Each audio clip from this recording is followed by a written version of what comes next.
என் நண்பனுக்காக ready பண்றீங்க. இதுல சோறு, சுட்ட மீன், அப்புறம் ஜிமினோட அன்புலாம் இருக்கு. இந்த டீயாங்க ஆக்காட்டு.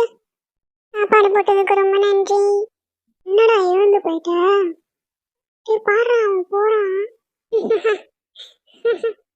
எங்க போற? இதுல என்னோட அன்பு அரவணைப்புலாம் இருக்கு. ஒழுங்கா சாப்பிட்டு போ. போடாத நில்லு, அப்புறம் எனக்கு கோவம் வந்துடும்.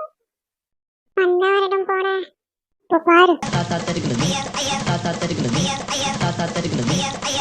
பாத்தீங்களா, கடைசியில ஷூ எடுக்கிற வேலைதான் எனக்கு. ஐயோ ஐயோ, வரா பின்னாடி வரா.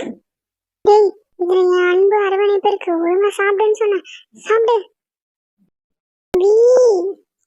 நான் ஷூ கூட போடல. என்னது ஷூ போடலையா? இந்த குட்டி காலுக்கு எதனா ஆச்சுன்னா என் மனசு தாங்காதுன்னு தெரியும்ல உனக்கு. கூட சாப்பிட்றேன்.